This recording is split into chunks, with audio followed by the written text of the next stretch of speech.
இனத்திலிருந்து படிச்சு மேல வந்தவங்க என் இனத்தினுடைய மக்களுக்கான உரிமை குரலா இன்னைக்கு ஒலிக்கிறத பார்க்கும்போது தோழர் ராம்குமார், தோழர் ஏகாம்பரம் அவர்களுடைய குரல் எல்லாம் கேட்கும்போது உங்க அனைவருடைய குரலாக தான் அவங்க ஒலிக்கிறாங்க. உங்களுக்காக அவங்க பேசுறாங்க. ஏன் பேசுறாங்க? நான் படிச்சு மேல வந்திருக்கேன், இன்னைக்கு நான் நல்ல சட்டை போடுறேன், நல்ல சாப்பாடு சாப்பிடுறேன், எனக்கான அதிகாரம் இருக்கு, எனக்கான உரிமைகளை கேட்டு பெறுகிற தன்னம்பிக்கை இருக்கு, தைரியம் இருக்கு. இன்னைக்கு என் மனைவியை வந்து நான் வழக்கறிஞருக்கு படிக்க வைப்பேன், நாளைக்கு என் பிள்ளைங்களை படிக்க வைப்பேங்கிற தன்னம்பிக்கை பெற்று தந்தது எது? இந்திய அரசியலமைப்பு சட்டம்.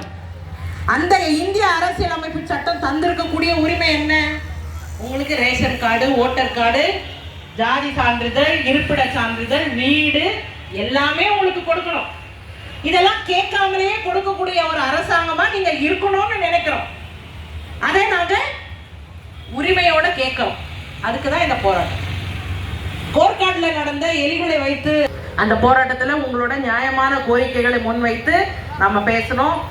அந்த போராட்டத்தினுடைய ஒரே வாரத்திலேயே புதுச்சேரியினுடைய மாவட்ட ஆட்சியர் குலோத்துங்கன் அவர்கள், பழங்குடியினர் நலத்துறையினுடைய செயலர் திருமதி முத்தம்மா அவர்கள் மற்றும் அனைத்து தாசில்தார்களும் அங்கே வந்து உங்கள் வீட்டுக்குள்ளேயே வந்து பார்த்தாங்க.